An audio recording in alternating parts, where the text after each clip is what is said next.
Welcome to another episode of Enlightened Masculinity. I'm your host, YogiChris, PhD, founder of Ninth Limb Yoga, IMC Nation Capitan, aka DJ Captain Chris. And I'm streaming to you from IMC Base 1. So you may be listening to the recording of this. And I was just thinking, just so you know, these are not for women. These are for men. So any women, if you get offended when you hear what's in this recording, it wasn't intended for you. There's I would say things uniquely differently for you. That's what silent flute is. So go to ninthlimb.com, number 9, THLIMB.com. That's my yoga mindset training. That's where I'll teach women.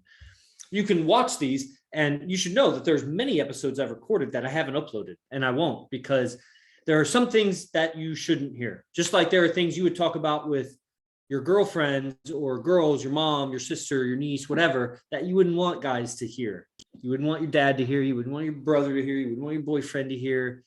It's not that they can't hear. It's that it's just inappropriate. Like it spoils something in how they see you a little bit. But that's fine. I don't want to hear it. I'm not going to be pushing. No, what are you talking about? Right? And so you shouldn't either. So if you're hearing this recording on the show, then it's past my approval that you can hear it, but you should know that it's not made for you. So you might hear some shit that you don't want to hear. And that's, so be prepared for butthurt. Butthurt warning, you might get butthurt. Okay. So streaming from IMC Base 1. And if this is your first time to the show, Enlightened Masculinity is a red pill show about masculinity, spirituality, mindset, definitely in the lineage of IMC Nation, AZD, the founder of IMC Nation. I live with him, and world-class, top of the world, #1 at what he does. And so a lot of what this comes from is applied Stoicism, applied Scientology, and it's not that I'm a Scientologist. It's funny how triggered people get over that word. So ignorant, but I get it because I was once that. I had some other thing that was a stronger willpower to learn what was the teachings that I was willing to, it's called like forestall it or to table it. I tabled my judgment about Scientology until I learned more, because it didn't matter. It didn't seem that consequential to what I was learning. It was just thrown in every once in a while as a reference, like, and this I'm getting from L. Ron Hubbard or whatever. At some point, I got the book. I started reading. It was very difficult. I had to start it over a bunch of times, as I do pretty much with all of L. Ron Hubbard's books. I have to keep starting at the beginning because I'm getting lost in it. But it's really, really good. And so this is definitely an application of Scientology from what I've read about it. I've never been in the church or done that shit. But definitely Stoicism, just like I've never talked to a Stoic. I've studied the books. And my credential as a researcher is high level, kind of like this guy I was talking to today. One of our guys here that's on live right now on the Zoom stream referred a guy to me to get involved with the AZD IMC programs, and he made the introduction. I started messaging with the guy, and the guy was a hater. The guy was literally just a hater in disguise. How I could send you the screenshots, brother, but there was just one sentence that set me off in the wrong direction or in the aggressive direction. And then AZD started lecturing about, be more compassionate, understand where people are coming from. And so maybe I would have done it differently, but he basically said he looked up AZD and it looks like a scam, which I felt. And I was like, where did you read that? Because he said, I read somewhere that I read some reviews and it was a scam or something like that. And I said, where'd you read that? And he wouldn't give it up. He was like, I do my own research, or, I found it somewhere. I forget what he said exactly, but basically not giving it up. So then I said, okay, well, don't bring me that bullshit anymore. Look up his YouTube, you'll look up his Instagram. And, if you bring that bullshit to me again, then we're done here. And then, he went south. So just, he ended up blocking me, whatever. Most of the time I try to get them to block me. Lately, Instagram will censor you. They can complain about your language. And if you use any cuss words or whatever, you'll end up getting censored on Instagram. So I have been blocking more people lately before I get too aggressive with them. Maybe you don't have to do that, whoever you is, the listener. But one day when your business is being pulled off of social media, there is that game you play. I can post what I want and say what I want. And maybe in the beginning, you'll have haters that will report you, and the social media powers that be will block you or whatever. You will eventually clean out your social media, but then there'll always be that new prospect, that new lead that you're talking to, and you call them a fucking bitch, or you call them a faggot, and then he complains, and then Instagram censors you, and that will hurt business a little bit. So before you get to that point, maybe just block him. Okay. So there was a second topic I wanted to talk about, actually, because of one of the guests that's on the show right now, but I labeled this friends outside of IMC Nation. Tammy, what's up? How we know each other? I don't even know if I know you. How do you know me? Friends outside of IMC Nation. First, let's just look at the word friend. When I say to myself, friend, and I let the images come up that are related to friend, and I see what those images mean to me, I see a few things. I see definitely sharing of the good times. That's like the first thing I see. It's like, yeah, just a common enjoyment of common activities or each other's activities. There's just something about like having a good time with each other. And I think that's what a lot of people, that's where their definition kind of ends when it comes to friend. And a lot of people, I think that activity is drinking, or it's usually drinking. It's drinking in something, drinking and playing pool, drinking and bar hopping, drinking and going to a football game, drinking and watching a football game, like drinking and barbecuing. It's just, that's what it is. They're just drinking buddies is what they are. Nobody's like philosophy buddies. It's very rare. So, but that value of that. Then I also see, when I say to myself, friend, I see a kind of a backup when conflict happens. Now, remember, this is not for women. I haven't looked at it for you. And this is not, maybe you agree with some of these, but I would rather you look at this and say, I agree that for a man, that makes sense, because that's what I'm talking about. So I see someone who's got my back and I got their back. I see battle going down. I see war, fight going down. I see protection of territory going down, even if that's like just your personal space when you're out, or your home territory, your home, your block, your neighborhood, whatever, your academy, your business, whatever your territory is. I see like a backup happening there. And then when I think to myself, so how many men do you know that really got your back when it comes to that? Like Sultan was lecturing about the other day, like there is such a thing, like somebody who's just conflict ready, or he's ready to beat people up. Like he just wants to beat people up, which, okay, that's a quality. I won't say it's probably more bad than good. But what I'm concerned with as a friend, if you were going to be my friend, is you got my back when I need you back. And you're also, I wouldn't want you starting conflict, because I don't want to get involved in, I got your back too, but if you're starting unnecessary conflicts, then I'm like obligated to back you up in that, like maybe the first time, and then I correct you after I got your back. And it affects my reputation also if it's a senseless conflict. But I care much less about the opinions of people outside of my friends than the people inside my friends.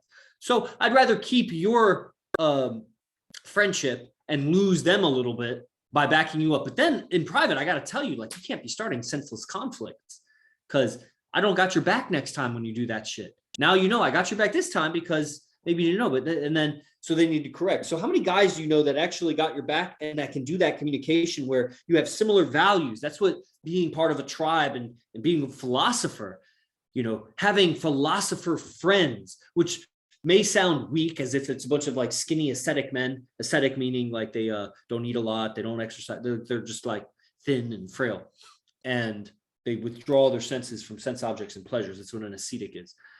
And no, philosopher, someone who can sit here in front of a camera and talk about lifestyle, talk about their life, talk about their theoretical concepts about a subject, and it makes sense. And a good philosopher would be, it makes sense, and then because it has to make sense as a basic philosopher. Like if it doesn't make sense, you're not even a philosopher, you're just a nincompoop. But if it makes sense, you're a philosopher. It starts to make more sense. If it's a better philosophy, then it should improve your life, should help you out in situations. What is being philosophized about should add value to you if you were to adopt it. That would make a good philosophy or good philosophers. And when you have alliances and friendships with good philosophers, I mean, this is going to be something, you have each other's back. There's some philosophy of gang. There's some philosophy of tribe. It's genetic. Like if I was on the same sports teams as guys, I don't know that we'd ever need to talk about, hey, if you get in a fight, I got your back. And if I get in a fight, you got my back. Like maybe we do say that at some point, but I'll bet most sports teams don't have to talk about that. If one of them started getting in a fight, all of them would have his back. They would just jump in. It's like a genetic quality. Your friend, a lot of us would do that just if we saw some random getting picked on. But I think at a higher level of awareness, we see two guys fighting and, and that's it. Like, I'm just going to let them fight. Like, it's not even my interest. I don't want to get involved with that. If I don't know the guys, if I see two guys fighting one guy, I still might just turn and walk away. Like, because no, Iho K Stilo on Instagram, what do you view? You want to request to be in my live video? No, I don't even know who you are. Who are you? Jesus. Okay. So if I saw 10 guys jumping one guy, I still wouldn't get involved. I might call like the police or something, or I might look, it depends. That is very contextual. If I see like abuse happening like that, especially in my neighborhood or someone else's neighborhood, you see, but any neighborhood, anywhere on the world, on the planet, if it's my guy, I got his back. I'm not walking away. So that's a big liability to myself. So I need to make sure I have some standards for friends. And people, they don't have standards for friends, and that's because they don't have each other's backs. So it's a very low risk to be friends with that person because they don't got your back and you're not going to get their back. So it's really centered around like the good times, having good times with each other. Okay, another quality when I think friend, I see making money together. I think that really strengthens a friendship, and it's a component of friendship. And I think that the people that I do business with, the longer we do business with each other, the more of a friend we are. There's a respect. The longer we do it, there's obviously some respect. There's obviously some trust in at least some components of the business. Like, you're going to be trustworthy on this or that. You're going to deliver the product. It's going to be on time, or something that is trustworthy. That would make that a friend. But it's a component of friendship. So that person might not have my back in life. And that person I might not get along with outside of business. So how good of friends are we? But just like my friends that I get along with, we can't do business with each other. We're always, listen, a lot of people are in the position where they have like a job. And if you have 5 guys and they all have jobs, and they're probably not the same jobs. So they're off all of their life, of their day, of their week. They're out doing their job. And when they do get together as friends, then it's like, maybe they're not able to make money with each other because they're doing their jobs. And that is the boundary of how much of a friendship they can experience with each other. And it's difficult. It's difficult to do business with friends.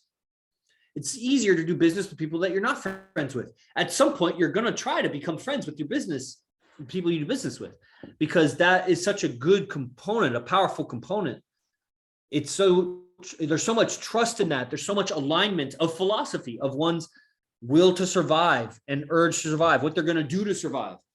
So look at your friends, business. They got your back. You got their back.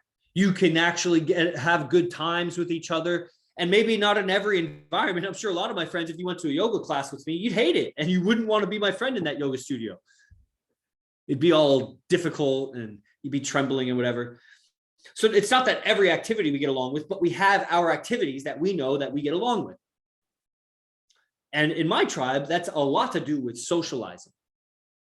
Going out, as they say. I don't even like that phrase.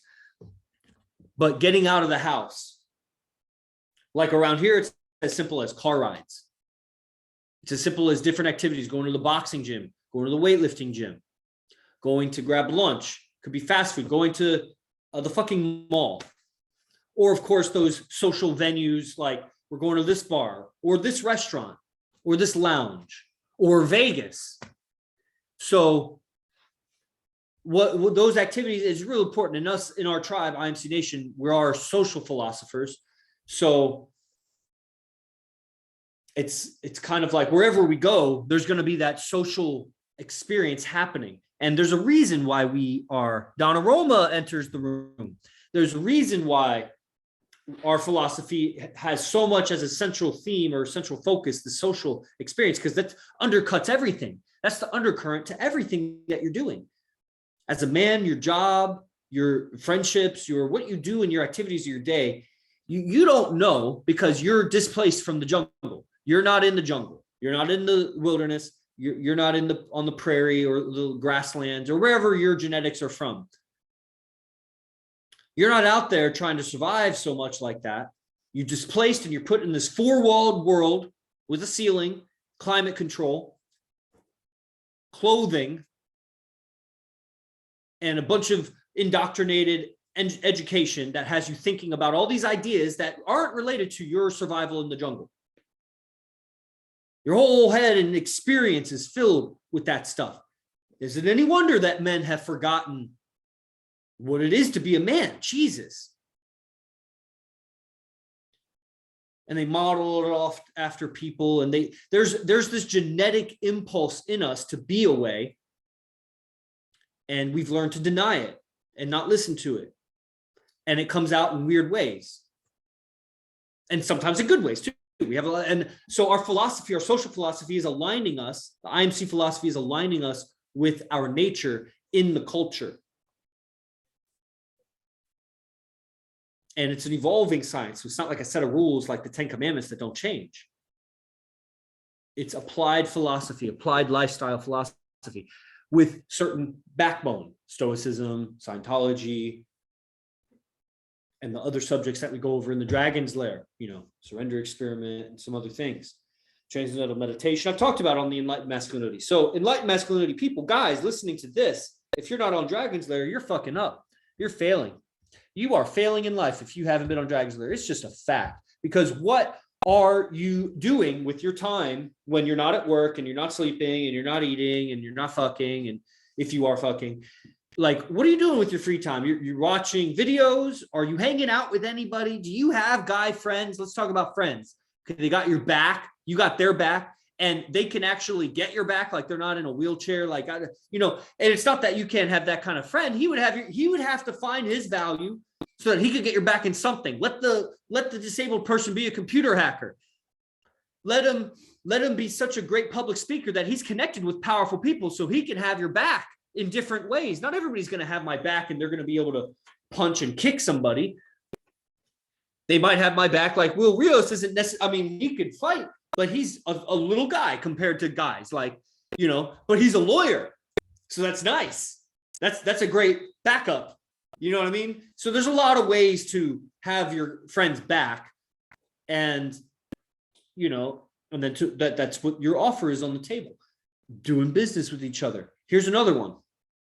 It's related to all three. I've already mentioned it because it undercuts everything. And it's how you treat women. How you treat women around you. It's similar to having a good time, but me and my friends that I live with, arguably my best friends I live with. If I never really looked at it because I just haven't. Looking at it now, you should understand, like Jordan Amari, Master Myself there, he's going to learn this if you hadn't already. And although many of you are mature in various ways, in many ways, I think this one thing you're going to discover / rediscover, because you've already known it, you've already been told it. When you base up, you're going to rediscover this thing. And that is that I don't know how to distill this into like a clever sentence, so I'm just going to describe it. As you get closer to your friends, you start having conflict with them. It's like you start seeing things about them, how they open their mouth when they chew, how they, leave the shower curtain wrinkled up so it molds if you don't, stretch it out if it's so wet. Little fucking things. How they leave their socks out in the living room. You're going to start having conflicts with these guys that are your best friends, but you're living with each other now. And so you'll start to think of other guys as your best friends. This is what happens with you and the girl too. You get so close to each other and all of a sudden another girl seems better. You get so close to each other and to her, all of a sudden other guys seem better in different ways. She wouldn't say that, but internally she's feeling an experience. She's thinking about other guys because she's gotten so close to you. She's seeing some negative habits, some That's why, part of our philosophy is, be on point when you're around her. You should be peaking in your experience. And that's the same for her. That's why it's like, yes, always have your makeup on, always be looking bomb, whatever that is for you. Be looking bomb when you come around me, as if it's the most important meeting of your week. And I'll treat you the same.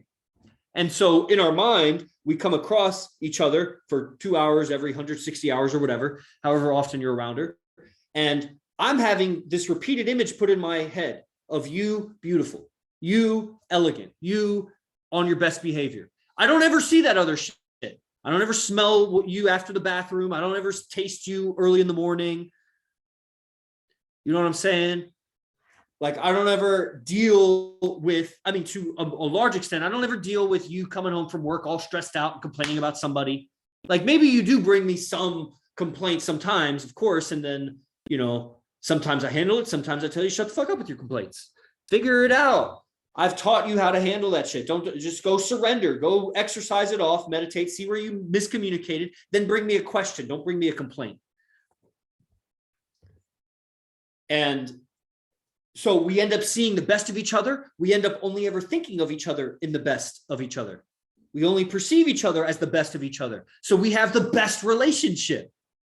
We see each other as ideal as we could, and we keep upgrading ourselves and presenting our best versions of ourselves each time, or we try to. It's not like we don't go through highs and lows, and we have a schedule. So even if I'm having a bad day on my schedule, then that's what it is. But, for example, like, I like the incense. I take a shower before. I make sure I'm clean shaven. Like, if it's late at night that we're hanging out, I'll shave again if you're important.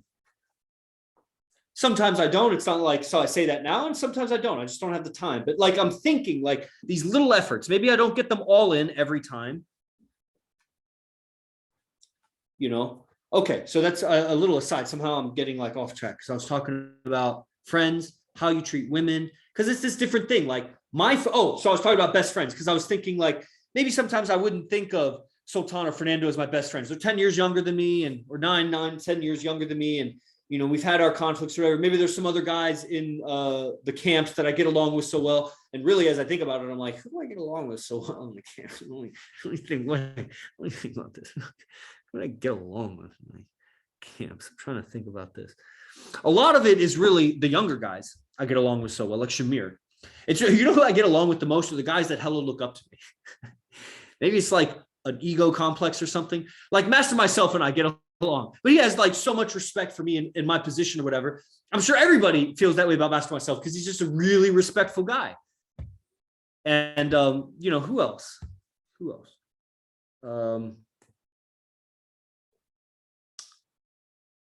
I am friends with like everybody, although a lot of guys are surprised to see and experience what I'm like in person because they've only, I just said about like, you see the best of each other in your girlfriend and she sees the best of you. And so you always see the best of each other. And that's how you know each other. You don't know each other's ugly version. You know each other's beautiful versions. So it's like a lot of guys, they only know my sales version. They only know me and me selling them. And they don't realize how I am in person. They only get that ever. That's all they get, unless they show up to podcasts, which probably a lot of them, they're busy. A lot of them, they don't want to because they only know my sales version. Like, I don't want to show up to that. Like, why would I want to show up to that? And so that's their own ignorance because I'm the captain. I'm the closest to AZD, and that's why you should show up.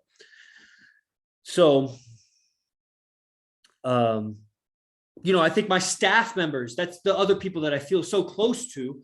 And that's different than like, I don't know that it's their respect for me. I think we're doing business together. I'm dedicating my time that I could be making other money. Every now and then I throw them money as I'm getting my business better. I'll pay them more. So in a way they become kind of like employees, but I also earn money off of them as I do everybody that signs up for camps. So it's like, there is this exchange. And it's like, I think that's why I feel so much camaraderie. In addition to, we'd probably get along when we're out. And we have this other thing that we have a lot of agreement about how we deal with women. Even if we have disagreement, we are so much closer than you and any other man. They are just so ignorant about that shit. Like I was just talking with this guy, the bar owner at this place that we go to a lot where I get my side of chicken and guacamole and whatever. And, he's talking to me about he's married and, but he has these girls on the side and he was talking about his game and he had a decent game. And like for not knowing game, like that was pretty good. and meaning knowing game, like he never studied game or whatever. That was pretty natural. He had some natural, what he was saying. He also had some fucked up things. Like he was telling the new girls that he's getting with, like, I can only see you like 1 day or 2 days, I'm married and this and that. But he won't tell his wife that he's seeing another girl. So he tells the other girl that he has a wife, but he won't tell his wife that he has another girl. And there's kids involved, and he doesn't want. I can see why she's got leverage over you, dude. You made a mistake getting married. I get it, but he knows AZD, and I'm talking to a little bit about AZD's game. And when I'm about to go, he's like, "Take a shot with me." I was like, "Oh, dude, I gotta go." So right before the sales team meeting, I had this massive tequila shot. It must have been a double shot. And then I ride my bike home, and my body's all sore and whatever. And he wanted to go out in downtown San Jose. He's like, I know a bunch of bar owners down there. Like, let's go out this Friday. Oh, I have a jiu-jitsu tournament. Okay, next week. And I was like, yeah, man, you got my number. So maybe we'll end up going out with him. AZD doesn't like going downtown, but one night, if AZD's not going, then we'll go with him. And that'll be great because he knows people down there. And so instead of just us roaming around trying to make something of ourselves, we can kind of get connected. Okay. AZD says he's catching up on sleep. So it could be tonight, feasibly, actually. I should text that guy, see if he wants to go. Okay. Honestly, I'd rather do business. I feel like I want to catch up on business. Every day I have this list of business and I never get through the whole list. And I'm like, man, I just want to dedicate a night to business. There's so much, so many YouTubes to be released, so many episodes to be uploaded, so much, there's so much to do. Oh man, business planning. I love that shit. It's just, there's everything I do. I love. I love all the stuff in my life. So it's all in competition with itself. All right, let's continue. Let's wrap this up here. Friends and guys, if you have any comments or you got something to say, you can just raise a hand or comment that you got something to say. I mean, you can totally participate with this. So how you treat, so I was talking about best friends, and it's like, so I might not think of that, but it's like, man, I do the most, and as I'm doing more business with Fernando and Sultan, I see more of that coming out. We obviously agree so much with women. We can get along better and better when we're out. The reason why we moved in together was our dedication and loyalty to the system. That was what qualified everybody. It wasn't that we get along when we go out. That wasn't a qualification. So we've learned to enjoy each other when we're out, because that wasn't what got us, here. Versus, let's say, Base Phoenix, those guys probably get along really well. What qualified them is their dedication, but then they selected each other based on, who's ready, willing, and I want to live with them and I want to get along with them or whatever. Right? Am I right? Something like that, more or less. And probably all the bases were like that. Those maybe base 2 not, because again, it was who's going to be closest to AZD. But base 4, base 3, and base 5, he says yes. They chose their friends to live with more. That's going to have a different set of complications. So maybe you get along better in the beginning when you go out, like unlike me, Sultan, and Fernando. It's not that we didn't get along. It's just we didn't know each other's game. I could tell you funny story after funny story about like awkwardnesses. I'm 10 years older. So some things, and you know what? I had so much appreciation for AZD because I'm like, he's 10 years older than me. He's 9 years older than me. So I'm like, these things that I'm perceiving in these guys, I'm sure AZD perceives in me. And bless his heart, he must be frustrated sometimes when I DLV inadvertently because my game is that much lower than his. At least it was 2 years ago. Now it's maybe closer. I don't know, because he's ascending too. So we're all ascending. We compare each other to each other, and it's like we don't even think we're growing. I don't even think I'm growing because I'm next to AZD all the time, and he keeps growing. But to the outside world, I'm like growing. So a connection of mindset over personality. Yeah, World of Neil from New Zealand. Get the fuck on Dragon's Lair. Dragon's Lair. Jesus. Neil Kerr. Everybody knows him. There's accountability. Everybody knows Neil Kerr. He's been around forever. Let's go. Sell some blood. Get on the program. $97. Plasma. Huh? Sell some plasma. Sell some plasma. Semen. Blood. Organs. I don't care.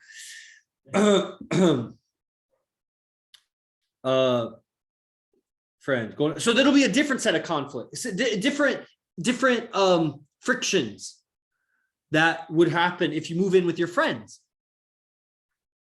For example, let's say, so we were the most dedicated and committed, And so business wise, we were actually very related on that.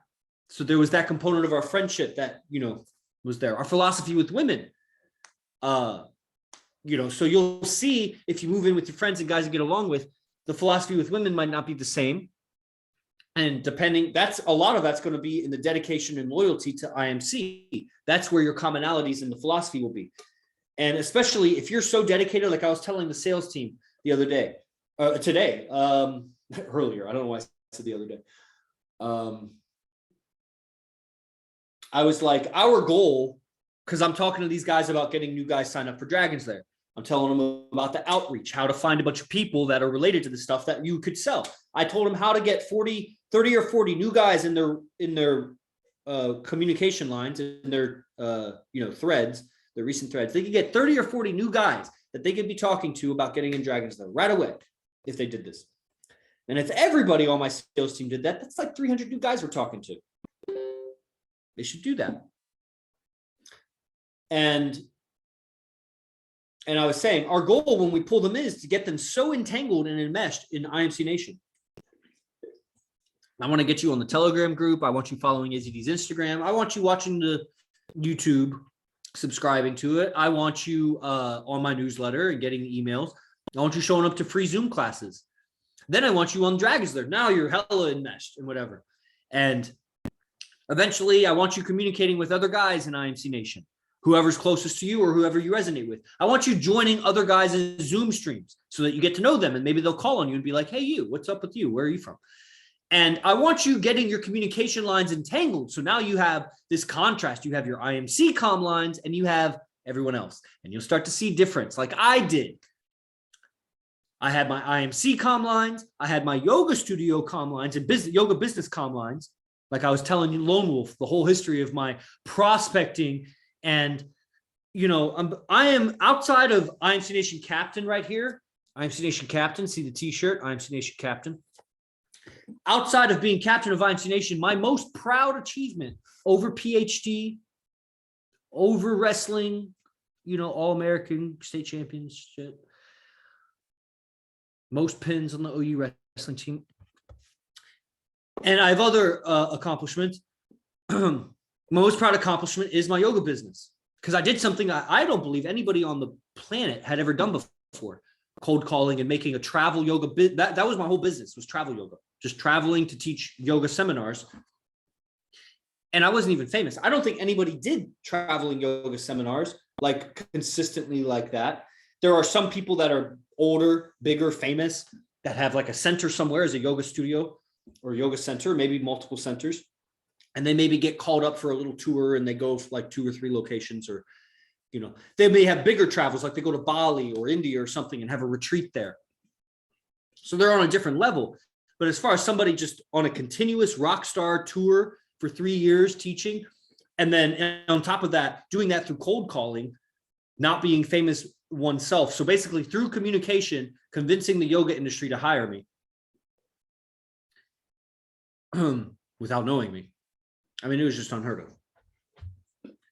So I think there's a lot to learn from that. And that's why I had this business position. I was in this business position with AZD before I was captain, before I was ranked up to tribal leader, before I was captain. That was before there were even lieutenants. But before that, I didn't have a rank. I was just a guy that was working with AZD because I had built my business. I showed that I had my shit together when it came to the business mindset, the prospecting and all that stuff. Outside of working with him, I was already a success in that way, and a big success, I think. So, friend, this thing with women, this thing with having a good time with each other. So, my best friends that I live with, we have a good time, even when there are no women. So that's why I separate those two things. Because add women to the mix and it's this different code of conduct. And it's not always for every woman. Some women are passed around.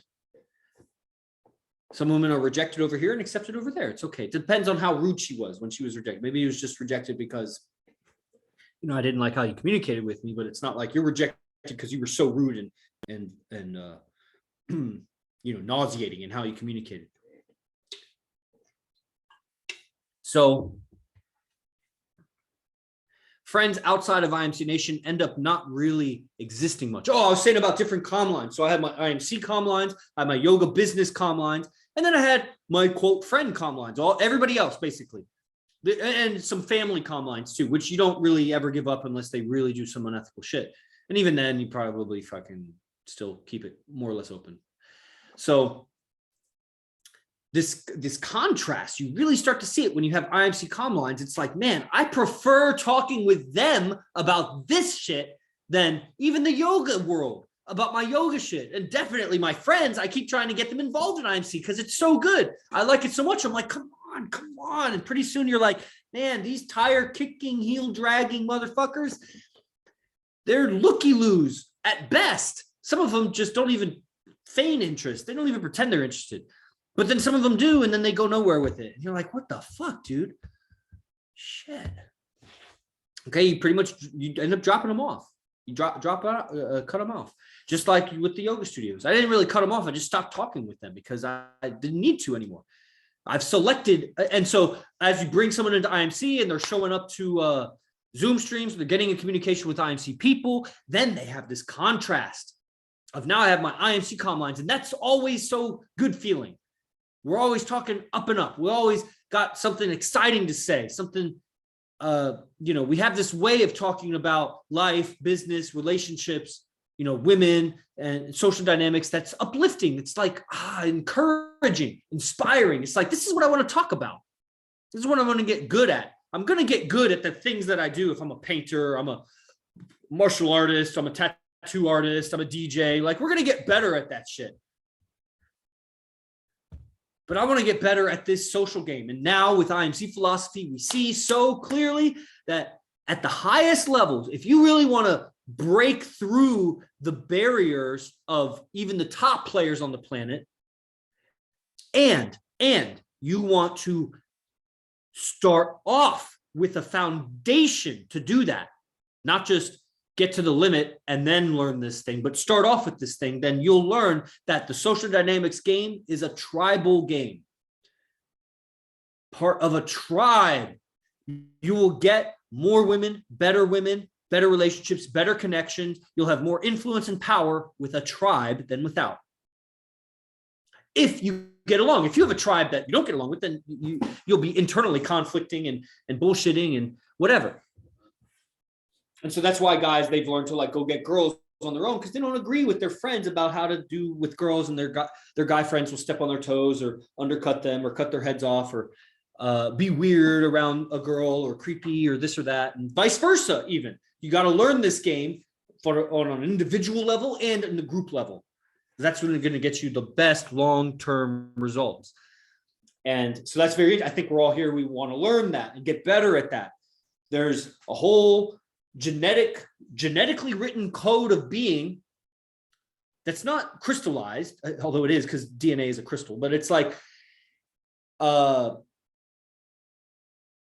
it's so contextual. There's so many, all the contexts imaginable are written in the DNA. We're only seeing a few of them expressed in the context of our lives, the context that we find ourselves in. Put yourself in a different context. There's still a genetic code for that context. You just maybe haven't experienced it. So there's the tribal game behavior of the Vegas nightclub, of the coffee shop, of the church, of Tinder.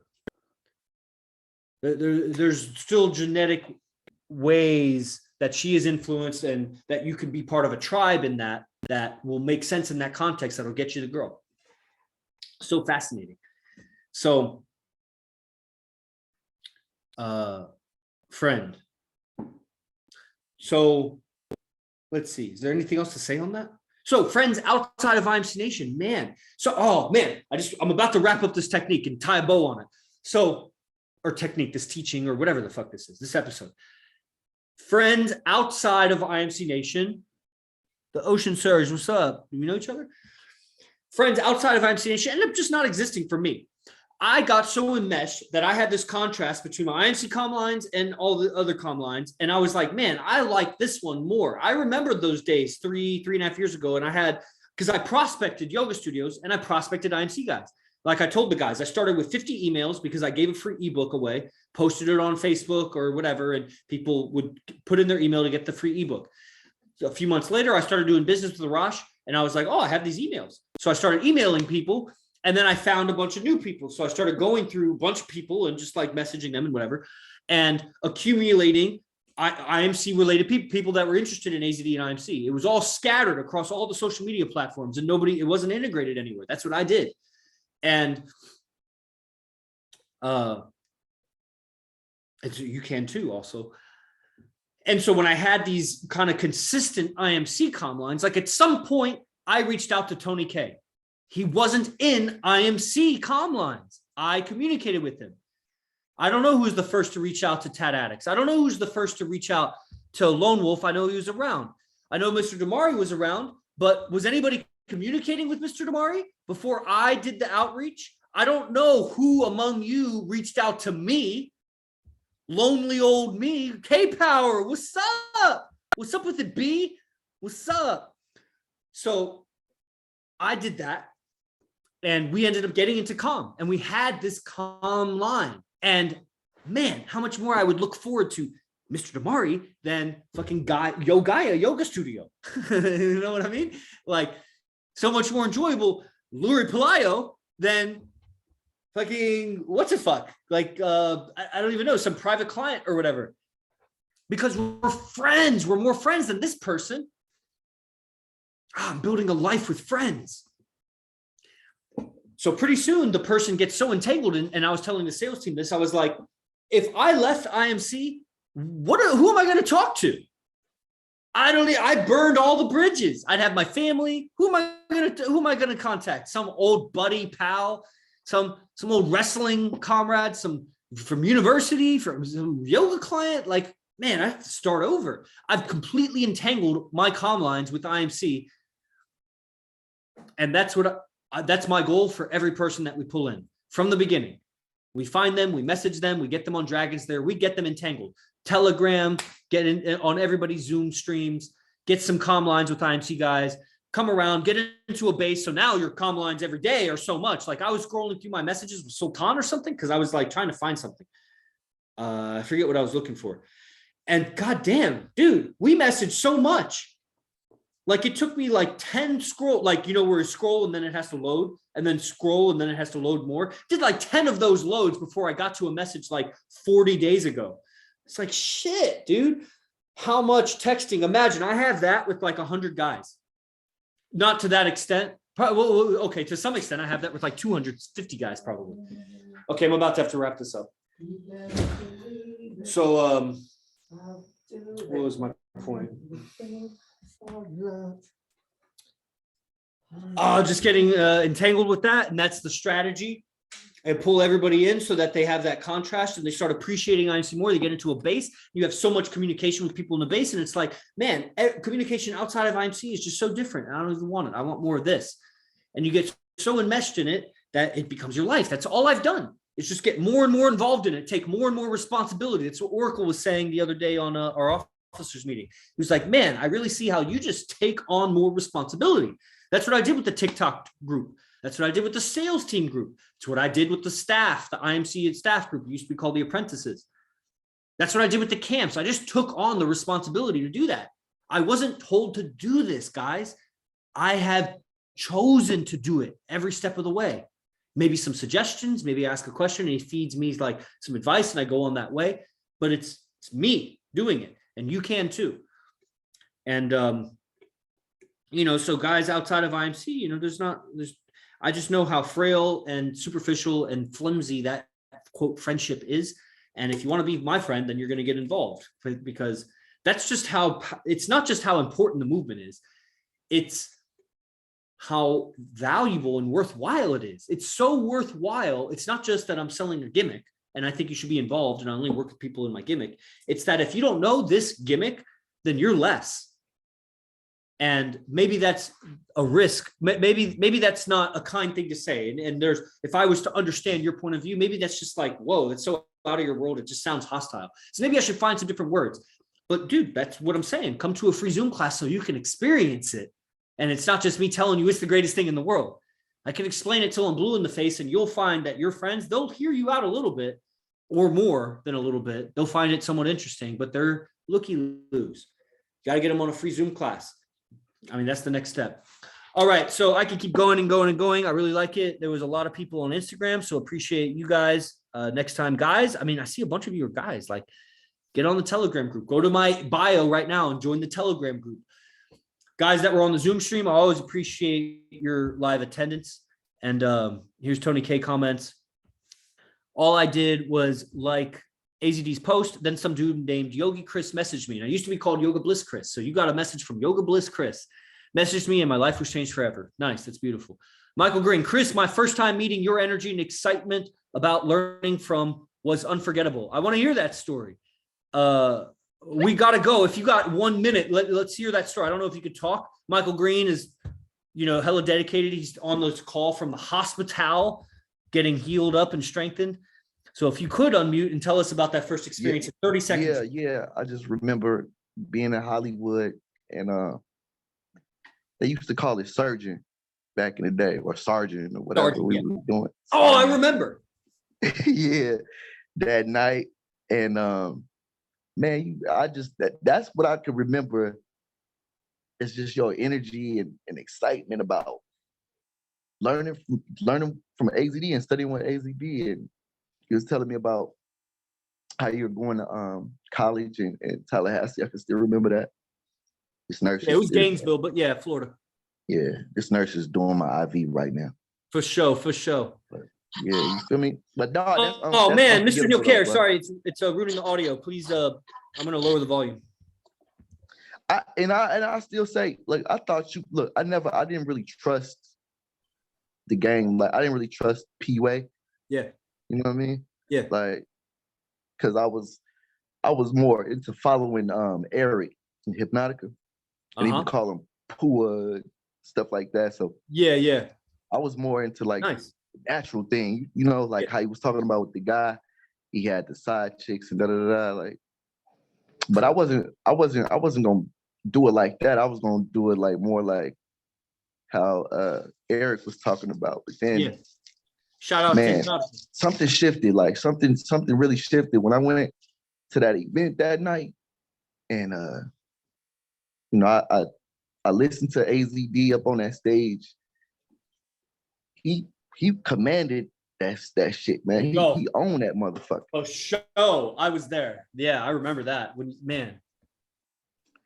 And then listening to you on top of that, like, it was like, okay, I could never forget it. You know what I mean? And that's what brought me back.